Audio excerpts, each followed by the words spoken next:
தமிழகம் எங்கும் Max Gold cash for your gold. Max Gold நீங்க தங்க மட்டும் இல்லைங்க, பிளாட்டினம், டைமண்ட், சில்வர், ரூபினி எதை வேணாலும் விற்கலாம். உங்களுக்கான பணம் ரொக்கமா கையிலயோ இல்லைன்னா பேங்க் அக்கௌண்ட்லயோ உடனடியாக செலுத்திடுவாங்க.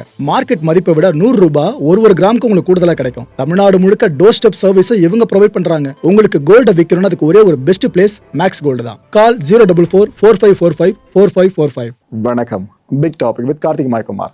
எக்ஸிட் போல்ஸ் என்னென்ன வருதுன்னு எல்லாரும் கீழே வாட்ச் பண்ணிட்டு இருக்கீங்களா? இந்த நேரத்தில் ஒரு முக்கியமான நம்பர்ஸை பற்றி தான் நீங்கள் ஃபுல்லாக பார்த்து தெரிஞ்சுக்க போகிறீங்க. டிவிக்கே பேஸ் பண்ணி தமிழ்நாடு அரசியல் களம் சூடு பிடிச்சி போயிட்டு இருக்கல, அதில் மாற்ற கருத்து இல்லை. இதை பற்றி தான் பார்க்க போகிற நிகழ்ச்சிக்குள்ள போகலாம். முடிஞ்சவங்க மீன் பிடிக்க கற்றுக்கிட்டு வாழட்டும், முடியாதவங்களுக்கு நாம மீன் பிடிச்சு கொடுத்து அவங்கள வாழ வைப்போம்.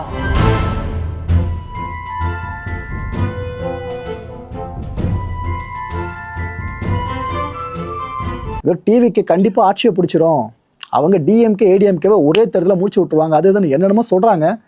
பட் இதெல்லாம் 100ல் ஒரு வாய்ப்புங்க. அவ்வளோ சீக்கிரம் எல்லாராலையும் பண்ணிட முடியாது, 100ல் ஒரு வாய்ப்பு மட்டும்தான்.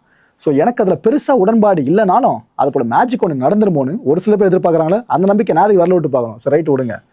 ஆக்சுவலாக என்னை பொறுத்த வரைக்கும் இந்த தேர்தல் காலத்தோட ரியல் சினாரியோ, விஜய் அதிகப்படியாக யாரை டேமேஜ் பண்ண போகிறாரு, டிஎம்கேவியா இல்லை ஏடிஎம்கேவியா? இது மட்டும்தான் எனக்கான கேள்விக்கான பதில். நான் தேடிட்டு இருக்கிறது இந்த கேள்விக்கான பதிலை மட்டும்தான்.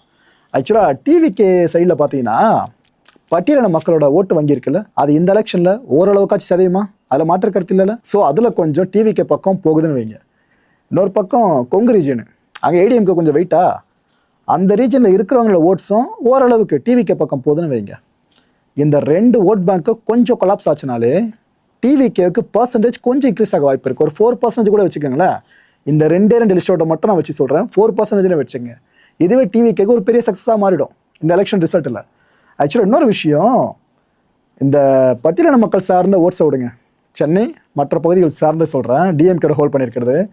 ஏடிஎம்கே பற்றி சொல்லணும் அப்படின்னா கொங்கு ரீஜனில் செம ஸ்ட்ராங் ஹோல்டு. அதை தாண்டி மட்டும் பொசிஷன் மட்டும் டிவிகேக்கு கிடச்சிது அப்படின்னா இந்த ஓட் பேங்க் ஷேரில் அவங்கள அன்ஸ்டாப்பபிளாக தாங்க பார்க்க முடியும், அதில் மாற்றுக்கிறது கிடையாது.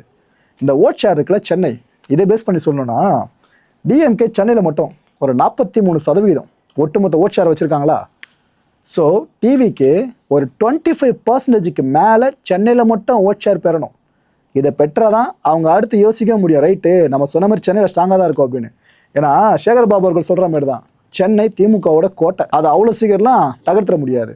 அதை தகர்க்கணும்னு ஆசை இருந்துச்சுனாக்கா மினிமம் டிவிக்கு 25%க்கு மேலே ஓட் ஷேரை இங்கே ப்ரூவ் பண்ணணும். இன்னொரு பக்கம் டிவிக்கு ஒரு வேளை சென்னையில் எல்லா தொகுதியிலும் ஜெயிச்சிருச்சுன்னா வைங்களேன், ரேர் சினாரியோ தான், ஒரு வேளை ஜெயிச்சிருச்சுன்னா வைங்க, இதுக்கப்புறம் ஆட்சி அமைச்சிட முடியும்னு நினைக்கிறீங்களா?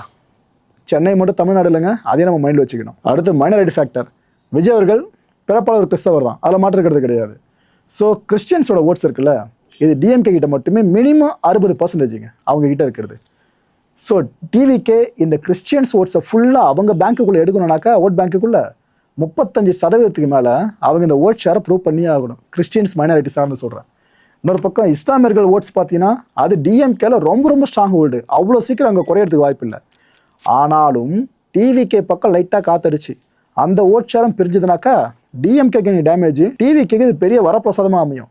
இந்த 2 பேரை தாண்டி ஒருத்தவங்க ரொம்ப சந்தோஷப்படுவாங்க அப்படின்னா அது என்டிஏ கூட்டணி மட்டும்தான்.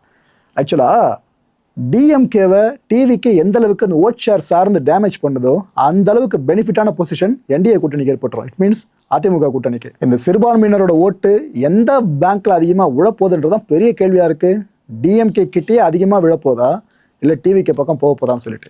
ஓகே, எப்போவுமே பார்த்தீங்கன்னா ஒரு எலெக்ஷன் முன்னாடியும் இந்த ஆன்டி இன்கம்பன்சி இருக்குது பார்த்தீங்களா, இந்த ஓட் பர்சன்டேஜ் 2% இருக்குது. எப்போவுமே நம்ம எலெக்ஷனை பேஸ் பண்ணி சொல்கிறதா இருந்தால், அதாவது ஆளும் அரசு மேலே ஏதோ ஒரு அதிருப்தி காரணமாக 2% வாக்காளர்கள் எதிர்ப்பான மனநிலையில் கொண்டு இருப்பாங்க, இல்லை இவங்களுக்கு ஓட்டு போடக்கூடாது அப்படின்ட்டு.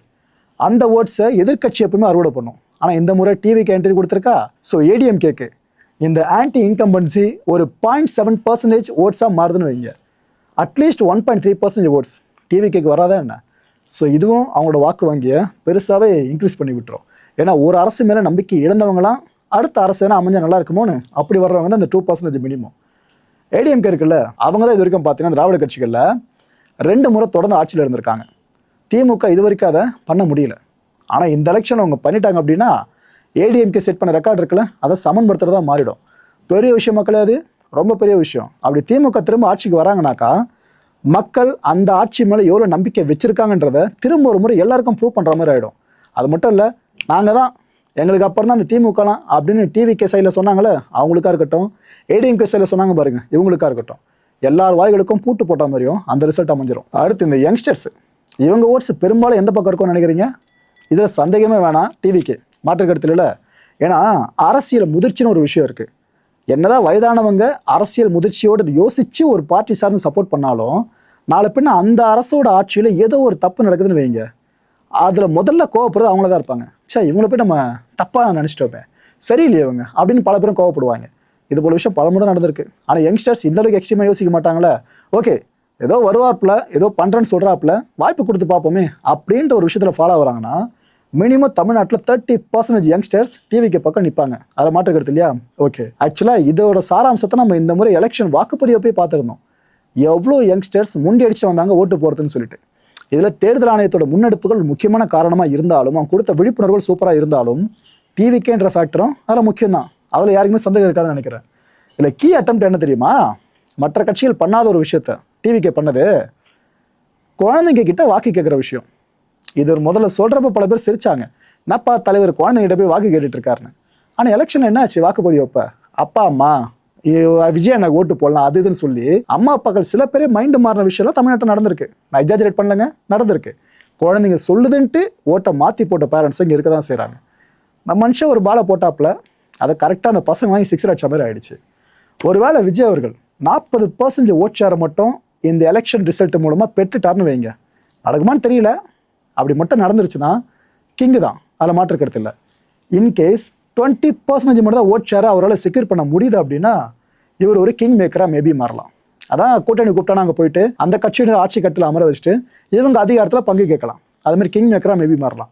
அப்படி எதுவுமே இல்லை, எதிர்பார்த்ததோட ரொம்ப ரொம்ப லோவஸ்ட்டாக மட்டும்தான் ஓட் ஷேர் இருக்குது அப்படின்னா டிவிகேக்கு கடைசியில் என்டிகே வெர்சஸ் டிவிகே இந்த ரேஸ் தான் பெருசாக போயிட்டுருக்கோம். ஏன்னா என்னன்னா, இவ்வளோ வருஷமாக தமிழக தேர்தல் காலத்தை என்டிகே ரொம்ப பெருசாக சீரியஸாக பார்த்துட்டு இருக்காங்க. ஆனால் இது இருக்க ஒரு சீட்டை கூட அவங்களால ஜெயிக்கவே முடியல என்டிகேவால். இந்த எலெக்ஷனில் அட்லீஸ்ட் டிவிக்கே ஒரு சீட்டை ஜெயிச்சான யோசிச்சு பாருங்க. தேர்தல் வெற்றியில் என்டிகேவை விட ஒரு படி மேலே வந்துடுவாங்க. ஒரு சீட் ஜெயிச்சாலே போதும், அந்த ஒரு விஷயம் நடந்துடும். ஆக்சுவலாக இது ஒரு பெரிய விக்டரியாக அமையும் டிவிகேக்கு. அவங்க இதுக்கப்புறம் அடுத்த 5 வருஷம் ஃபுல்லாக இதை வச்சு எங்கே போனால் டிபேட்டில் பேச முடியும். அந்த விஜய் அவர்கள் ஓட் கட்டராக மட்டும் தான் மாறி நிற்பார். இதே நம்ம புரிஞ்சுக்கணும். ஆளும் சக்தியாக இருப்பார், பெரிய ஒரு சக்தியாக வரப்போறாருன்ற அந்த எண்ணத்தை அழிச்சிட்டு, ஏன்ப்பா இவர் சும்மா ஓட்டை பெருகி தான் வந்திருக்காரு. என்டிகே சார்ந்து ஓட் பேங்கை ஓரளவுக்கு இங்கே பில்டப் பண்ணி வச்சுருந்தாங்க. ஆனால் டிவிக்கே வந்து அதையும் சர்வநாசம் பண்ணிடுச்சு. அடுத்தவங்க எந்த கட்சி சார்ந்து ஓட் பேங்கை காலி பண்ண போகிறாங்களோன்னு ஒரு ஓட் கட்டுற பார்ட்டியாக மட்டும்தான் டிவிக்கே பல பேர் பார்க்க ஆரம்பிச்சிருவாங்க. இதுவும் ரேரஸ்ட் சினாரியோ தான், பார்ப்போம் இது நடக்குதானு. ஆனால் சீமான் சொல்லுவார்ல அடிக்கடி, ஒரு தமிழன் தான் தமிழர்கள் ஆளணும் அப்படின்ட்டு. விஜயர்கள் ஒருவேளை ஜெயிச்சார்னாக்கா அண்ணனும் சந்தோஷப்படுவார்னு நினைக்கிறேன். விஜயர்கள் தமிழர் தானே. யோசிச்சு பாருங்களேன், அசம்பிளிக்குள்ள மு.க. ஸ்டாலின் அவர்கள், உதயநிதி ஸ்டாலின் அவர்கள், இபிஎஸ் அவர்கள், இன்னொரு பக்கம் சீமான் அவர்கள், இன்னொரு பக்கம் விஜய் அவர்கள், 5 பேர் விவாதத்தில் பங்கெடுத்துக்கிட்டாங்கன்னா எப்படி இருக்குன்னு சொல்லிட்டு ஒரு சிலர் இப்போ சபதம் எடுக்க ஆரம்பிச்சிட்டாங்க. டிவிகே கான்டென்ட் யார் போட்டாலும் சரி, கீழே கமெண்ட் செக்ஷனில் போய் அவங்க சொல்கிற விஷயம், மே 4 அன்னைக்கு தற்கொலைகளை கதற விடுறோம் அப்படின்ட்டு. இது நடக்கலாம், இல்லைனா பேக்லாஷ் கூட ஆகலாம், யாருக்கு தெரியும். ஆனால் தற்கொலைன்ற வார்த்தையை தயவு செஞ்சு பயன்படுத்தாதீங்க. ஏன்னா படிக்காத எல்லாருமே கிட்டத்தட்ட அசிங்கப்படுத்துகிற வார்த்தை மாதிரி இருக்குது. ஒருத்தவங்க வழியை தெரிஞ்சால் இன்னொருத்த அந்த வார்த்தையை பயன்படுத்த மாட்டான். அதை தாண்டியும் பயன்படுத்துறீங்கன்னா என்ன மனநிலையில் இருக்கீங்கன்னே தெரியல. தாவைக்கா தேர்தலில் தோத்தாலும் சரிங்க, அவங்க கோமாளியாக பார்க்கப்பட மாட்டாங்க. பர்சன்டேஜ் 1% கூட வராதுன்னு நினைக்கிறீங்க. அந்த 1 வந்தால் கூட அவங்க மகிழ்ச்சியாக தான் கொண்டாட போகிறாங்க. அதான் சீமானன் அடிக்கடி சொல்லுவார்ல, தம்பி ஜெயிச்சா மகிழ்ச்சி, இல்லைனா பயிற்சி அப்படின்ட்டு. அதே ஃபார்முலா டிவிக்கும் அப்ளை பண்ணலாம். அதில் அசிங்கப்படுத்தி என்ன ஆக போகுது? அது எண்ட் ஆஃப் த டே அரசியல் கட்சியினர் பெருசாக அந்த ரிசல்ட் சார்ந்து எதிர்பார்க்கறத விட அரசியல் அபிமானிகள் இருப்பாங்க ஒரு கட்சி சார்ந்து, அவங்க எதிர்பார்க்கறது அதிகமாக இருக்குது. அந்த தலைவர்கள் நேரில் பார்க்குறப்ப கையை கொடுத்துட்டு சந்தோஷமாக கட்டி அணிச்சிட்டு போயிட்டே இருப்பாங்க. ஆனால் களத்தில் இறங்கி சண்டை போட்டு வெட்டு குத்தாகி சாகிறது சாமானிய மக்கள் தான். ஆனால் ஒன்றுங்க, இன்னும் தமிழ்நாட்டு அரசியல் களத்தை பொறுத்த வரைக்கும் ஆலமர கட்சியாக யானையாக மேலே நிற்கிறது திமுக தான். அதில் மாற்றுக்கிறதே உங்களுக்கு வேணாம். ஆனால் இந்த முறை ஒரு பெரிய சர்ப்ரைஸ் கிடைக்குமோன்னு தான் பல பேர் எதிர்பார்க்க ஆரம்பிச்சிருக்காங்க. அவ்வளோ பெரிய ஆலமரத்தை ஒன்றா சேர்ந்து வீழ்த்திடுவாங்களோ அப்படின்ற ஒரு நடுக்கம் ஒரு சிலருக்கு வரத ஆரம்பிச்சிருக்கு. இதனால தான் ரிசல்ட் அப்படின்றது இந்த முறை அன்பிரடிக்டபுளாக இருக்குது. இது முந்தைய எலெக்ஷன்ஸில் கூட ஓரளவு ப்ரெடிக்ட் பண்ணிட முடியும். ஆனால் இந்த எலெக்ஷன் ரிசல்ட்டை ப்ரெடிக்ட் பண்ண முடியல. நான் எதுக்கு அன்பிரடிக்டபிள் ஒன்றா இருக்கும்னு சொல்கிறேன்னு எலெக்ஷன் ரிசல்ட் வரப்போ உங்களுக்கே தெரிஞ்சிடும் மக்களே. இதுக்கு மத்தியில் திருச்செந்தூருக்கு நம்ம விஜய் அவர்கள் கிளம்பி போயிருக்காங்க. அதிகாலை தரிசனத்தை நல்லாவே பண்ணி முடிச்சிருக்காங்க. அங்கேயும் சரியான க்ரௌடு தான். அதிகாலை நேரத்தில் போயும் கூட அங்கேயும் சரியான க்ரௌடு. இந்த நேரத்தில் இதையும் பல பேர் அரசியலாக மாற்றி பேச ஆரம்பிச்சிட்டாங்க. என்ன ஜோசப் விஜய்னு அப்படிலாம் வார்த்தைகளை போட்டு பேச ஆரம்பிச்சிட்டாங்க.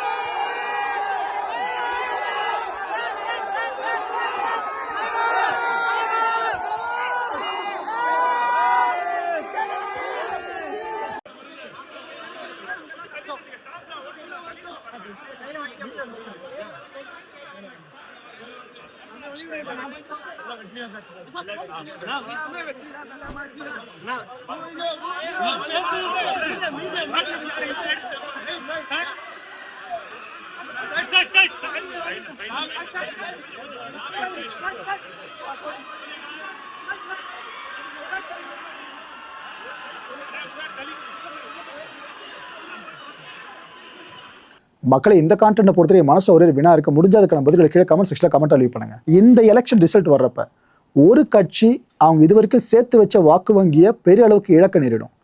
புதுசாக வந்திருக்க கட்சி எதிர்பார்க்குற வாக்கு வங்கி இருக்குல்ல, அது கிடைக்கலாம், கிடைக்காமையும் போகலாம். ஸோ வாஷ் அவுட்ன்ற ஒரு ஸ்டேஜ் இருக்குது பார்த்தீங்களா, அதை ஒரு கட்சி இந்த எலெக்ஷனில் எட்டும் அப்படின்னா எந்த கட்சி அந்த பின்னாடி சந்திக்கும்னு நினைக்கிறீங்க?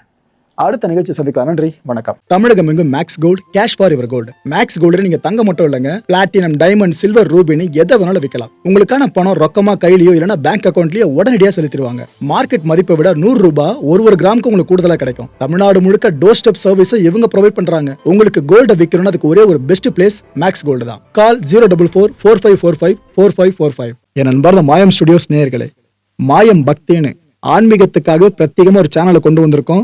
மறக்காம சப்ஸ்கிரைப் பண்ணி அந்த சேனலுக்கு உங்களோட ஆதரவை மனப்பூர்வமா தெரிவிங்க. வணக்கம் மாயம் ஸ்டுடியோஸ் நண்பர்களே. மாயம் ட்ரெண்ட்ஸ் அப்படின்ற ஒரு புதிய ஃபேஸ்புக் பேஜை ஓப்பன் பண்ணியிருக்கோம். நீங்கள் யூடியூப்பில் பார்த்துட்டு இருக்கீங்களா நம்மளோட கான்டென்ட்ஸ்லாம்.